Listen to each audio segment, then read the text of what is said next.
Psalms chapter 19. The word of God says, the heavens declare the glory of God, and the firmament shows forth his handiwork. And this is true. We see the beauty of creation. While you look at the most beautiful places around the mountains, above the skies, we see the beautiful things that God has done. And not only this, a good example is when you're going out and taking that sunset picture, hashtag sunset vibes. We see the beauty of God, what he has done. Day unto day uttereth speech, and night unto night showeth knowledge. Wow. There is no speech nor language where their voice is not heard. Their line is gone out through all the earth, their words the end of the world. In them he has set a tabernacle for the sun. And you see the beauty of this, which is a bridegroom coming out of his chamber, and rejoices as a strong man to run his race. And therefore now we see the whole idea that the beauty of God lies not only in creation, but he has set things as an example. And you see the sun is likened as a bridegroom coming out of his chamber, and rejoices as a strong man to run a race. Remember, this also can be illustrated as Christ is the light, and he is actually the bride, the bridegroom. The bridegroom. The church is the bride, and he is coming forth as a strong man. His going forth is from end of the heaven, his circuits unto the ends of earth, and there's nothing hid from the heat thereof. The law of the Lord is perfect, converting the soul. The testimony of the Lord is true, making wise the simple. And not only we see that the beauty of God, what he has done, the firmaments, you know, here I can say hashtag, the sunset vibes and the way the sun rotates around the earth. And maybe I can say, except for a little areas where the sun does not come towards the northern pole, but we see the beauty of God in the sun. Majority of the people live under places where they can see the sunlight. And not only that, now we see that the word of God, what it says, the law of God is perfect. The word of God is for converting the soul. So for you to have your soul changed, you need to be converted, and that is a process. And this process needs you to continue growing, continuing to be transformed. The testimony of the Lord is sure, making wise the simple.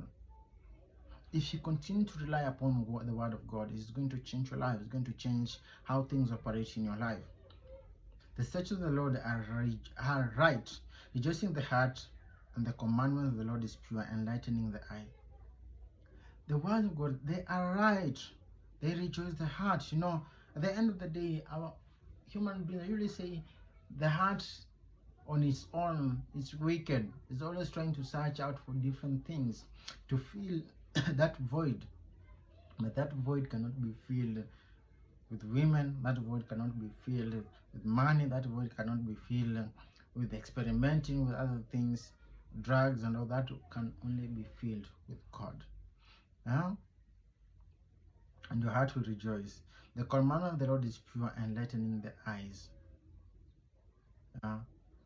If you have the word of God within you, your eyes are enlightened, and these represent actually the soul. And you know what is going to see. You know how to operate, how to behave, how to move. The fear of the Lord is clean, enduring forever. The judgments of the Lord are true and righteous altogether. The fear of the Lord. You are fearing to go against God. You're fearing to break that relationship with the Father. It's clean and it endures forever. The judgments of the Lord are true and righteous altogether. More to be desired than the gold, more than fine gold, sweeter also than the honey and the honeycomb. We tend to strive, to struggle, to see different things to bring fulfillment upon our lives. But here comes the word of God, says it is sweeter and more precious than gold, and more sweeter than honey. Moreover, by them is thy servant warned, in keeping them there is a great reward. Many people, the enemy tend to attack people because they go contrary to the word of God.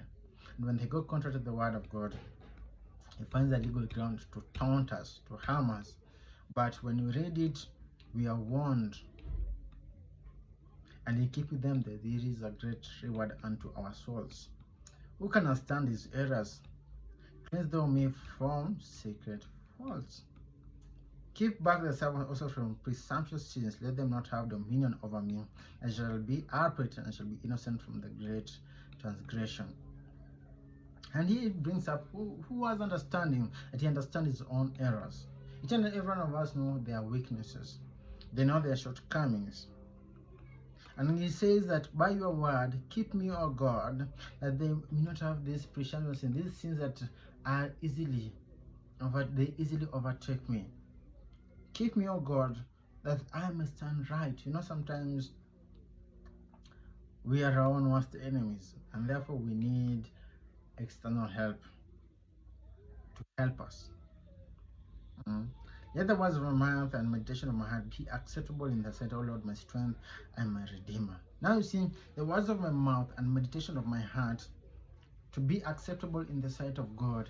It comes from what? Number one is coming from knowing the word of God, rejoicing in it, meditating upon it, learning. Now when you are enlightened by them, you know how God is going to respond to your prayers. He says, it is my son, it is my daughter. He knows the word, he knows what is right. I'm gonna listen. But if we keep going against God, some of us have treat God in a different manner. We always want something for him, but we do not want him in our life, and that is not great. And therefore, let us trust upon God. Let us look upon his word. Let us be transformed, and God is going to sustain us. God is going to uplift us, and we shall see his faithfulness upon our lives. May God bless you.